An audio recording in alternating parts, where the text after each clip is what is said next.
El otro día estábamos reunidos en la mesa de los jueves con los conspicuos amigos y uno de ellos dice, che, ¿alguien tiene...? Estaba desarrollándose el fatal encuentro entre la selección argentina y la de Croacia, ¿no es cierto? Bueno, el jueves pasado. Entonces, uno de los integrantes de la mesa pregunta, che, ¿alguien tiene algún amigo en el boletín oficial? No, no, ¿por qué? No, porque por ahí lo llamás y te adelanta lo que va a salir publicado ahora. Mientras todos estamos distraídos mirando el mundial, te vacunan con algún decreto de necesidad y urgencia, de esos que sacan como conejos de la galera. ¿eh? Y sí, más o menos es. Pero mientras tanto, bueno, se suceden los hechos con un dinamismo asombroso. En Colombia se consolida una derecha reaccionaria, ganó el candidato de Álvaro Uribe, es decir, ganó el candidato de los Estados Unidos de Norteamérica. Y la derecha autoritaria se va concentrando en América Latina para tener en cuenta. Entre tanta vorágine informativa, una nota en un matutino habló de la baja del coeficiente intelectual de los jóvenes.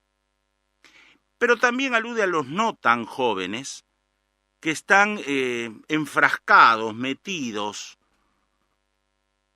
sumergidos en estas nuevas tecnologías que avanza en un plano, pero que nos involuciona en otro plano. Y decía la nota, rubricada por especialistas en la materia, que mientras avanzan las tecnologías que sintetiza a límites increíbles el lenguaje, que impide un razonamiento crítico más profundo, que además lleva a leer cada vez menos, este empobrecimiento cultural, mezclado con las políticas de hambre en el mundo, configuran un brebaje explosivo. Y francamente creo que así es.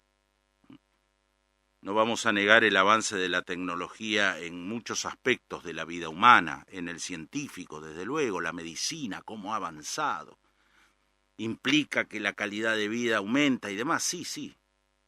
Pero en los países que tienen posibilidad de acceso a esas tecnologías. Hay innumerable cantidad de naciones sometidas al arbitrio de la pobreza, de la miseria extrema, de la claudicación. Son poblaciones corridas del sistema, colocadas al margen y al borde de un precipicio. Entonces pienso en la igualdad de oportunidades, en el equilibrio de las cosas, que bueno, es pensar en ilusiones. Hubo una movida que tiene que ver con cambio de autoridades, algunas sorpresivas. El sábado pasado les dije que algo íbamos a comentar sobre el Banco Central. Yo creo que las entidades, cito un pensamiento. Yo creo que las entidades financieras son más peligrosas para nuestras libertades que un ejército en armas. Por favor, preste atención a lo que estoy leyendo, se lo ruego. A ver si nos despabilamos de una vez por todas. Yo creo que las entidades financieras son más peligrosas para nuestras libertades que un ejército en armas. Si el pueblo americano permitiera alguna vez que los bancos privados controlen la emisión de moneda circulante, primero a través de la inflación y luego por la deflación, los bancos y las corporaciones que crecen a su alrededor despojarán al pueblo de toda propiedad hasta que nuestros hijos despierten un día sin hogar y desamparados en el continente que sus padres conquistaron. ¿Esto quién lo dijo? Un revolucionario de izquierda, ¿no? Lo dijo Carlitos Marx. Lo dijo Thomas Jefferson, tercer presidente de los Estados Unidos de Norteamérica en el año 1802. Una frase para recordar permanentemente. Una frase para recordar permanentemente. El Banco Central de la República Argentina, queridos contertulios, es el organismo rector del sistema financiero de la Argentina, no de los intereses que vienen de afuera a la Argentina. Por lo menos eso dice en su carta fundacional. Es el encargado de la política monetaria del país. Fue creado en 1935 bajo el gobierno del general Agustín Pedro Justo, en medio de la que se ponía en marcha como década infame, un militar que llegaba a la política y a la presidencia de la nación a través del fraude, como se le decía en esa época, el fraude patriótico, de los conservadores que de otra forma en aquella época no llegaban al poder. Irigoyen había sido derrocado el 6 de septiembre de 1930. La ley 12.155 y la 12.160, promulgadas el 28 de mayo de 1935, dan origen al Banco Central, que entró en operaciones el 6 de junio de ese año, como, escuchen bien, entidad mixta cuyo capital estaba compuesto en partes iguales por el gobierno nacional y la otra mitad por los bancos nacionales y extranjeros establecidos en el país, con fuerte dependencia hacia la banca británica. De hecho, durante la llamada década infame, los capitales británicos consolidaron su poder económico en la Argentina. Y si no, revisemos al senador Lisandro de la Torre y su denuncia sobre el negociado de las carnes, cuando el vicepresidente de Justo, que era Julio Argentino Roca Hijo, el vicepresidente, va a firmar el pacto Roca-Runciman allá en Inglaterra por el negocio de las ventas de carne, ¿no? Y que dice muy suelto de cuerpo Roca allá en Inglaterra que nosotros pasábamos a ser súbditos de la corona inglesa. Así estábamos, la cadena de transportes públicos era inglés, en fin, la dependencia con Inglaterra era impresionante. En ese marco se funda el Banco Central de la República Argentina. ¿Para qué? ¿Para dar autonomía al manejo de la moneda? Cuando en rigor de verdad el régimen imperante nos sometía a un proceso de dependencia cada vez mayor con Inglaterra. No nos engañemos a nosotros mismos. Los objetivos de la creación en aquel momento político de la vida del país, la creación del Banco Central, tuvo otros objetivos. Objetivos que dinamitaron de movida el artículo 3 de su Carta Orgánica. ¿Por qué? Porque el artículo 3 de la Carta Orgánica del Banco Central, creado allá en 1935, decía lo siguiente: el banco tiene por finalidad promover, en la medida de sus facultades y en el marco de las políticas establecidas por el gobierno nacional, la estabilidad monetaria, la estabilidad financiera, el empleo y el desarrollo económico con equidad social. Esto lo decía el artículo 3 de la Carta Orgánica del Banco Central, fundado en 1935. Desde luego que este banco, no se ocupó jamás de poner en práctica su artículo 3. Ya en los años 30 se habían elaborado 3 proyectos, prohijados, supervisados, tutelados por el Reino Unido. Irigoyen se había negado a crear un banco central en reemplazo de lo que se denominaba en esa época, porque ¿quién tenía la autoridad del manejo de la moneda? Bueno, la caja de conversión, que era un organismo pequeño, simple, que se encargaba de equilibrar con el patrón oro las divisas extranjeras con la moneda nacional. Y dentro de ese mecanismo, el objetivo central era sostener, enriquecer, darle poder a la moneda nacional. ¿Por qué? Y porque era un ejercicio simple de soberanía nacional. Miren ustedes qué sencillo. Hoy son palabras ausentes, hoy te tratan de estúpido, de démodé, de un tipo que se quedó perdido en el tiempo, porque hoy las águilas de las finanzas mundiales te agarran, y diría una grosería. El primer proyecto fue del año 1931.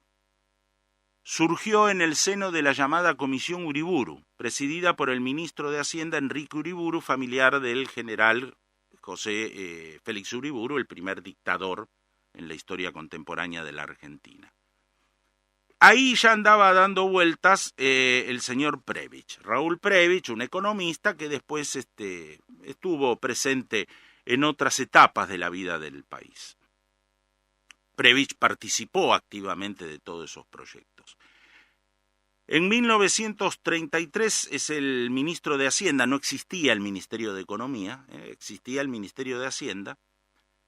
Alberto Huello convoca, y acá se sincera todo, a Sir Otto Niemeyer, jerarca del Banco de Inglaterra, quien es el que elabora el proyecto definitivo para un banco central, además de una ley conexa de bancos.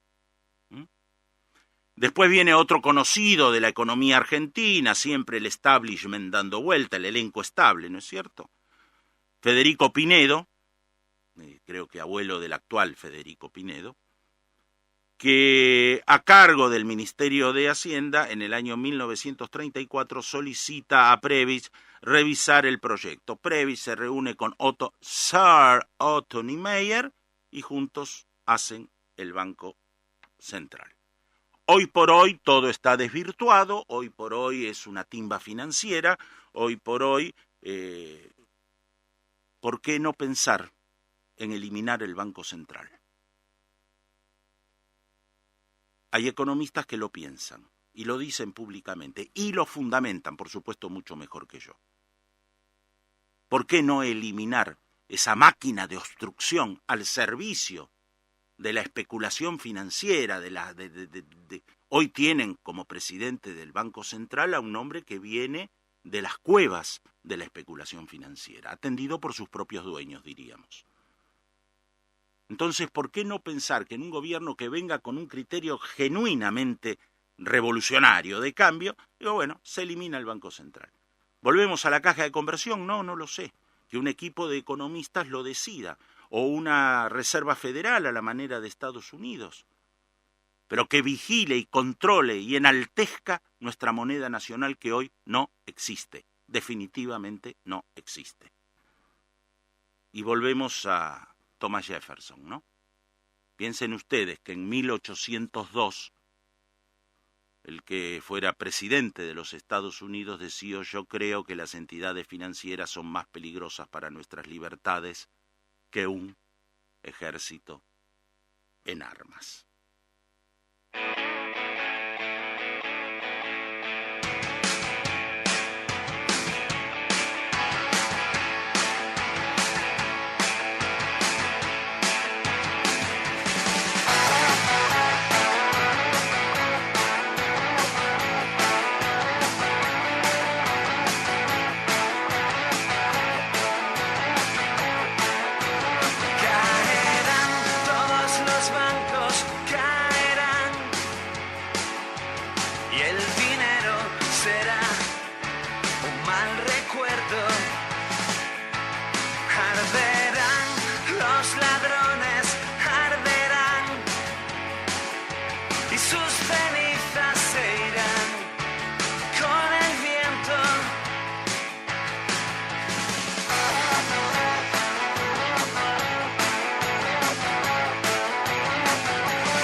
sanguijuelas, alimañas,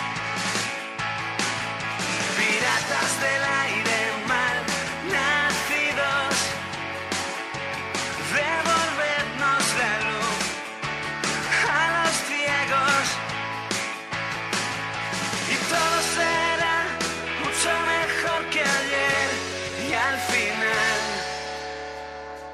caerán todos los bancos, caerán,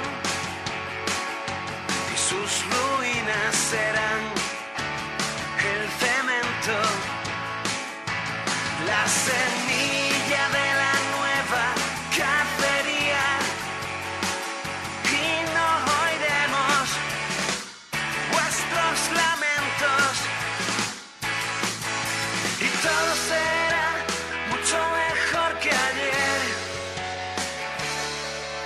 Prepárate bien, abre tu mente y siéntela. Música que anuncia la caída del imperio. Música. Esto es un hallazgo de María Marcón Alba, ¿cómo se llaman? Niños Mutantes. Es un conjunto español. Y claro, España también vive momentos de conmoción, ¿no es cierto? Desde los indignados y, bueno, en fin, los niños mutantes, a propósito de nuestros bancos. Saca un crédito y fíjate lo que tenés que devolver. Si eso no es usura, la usura, ¿dónde está?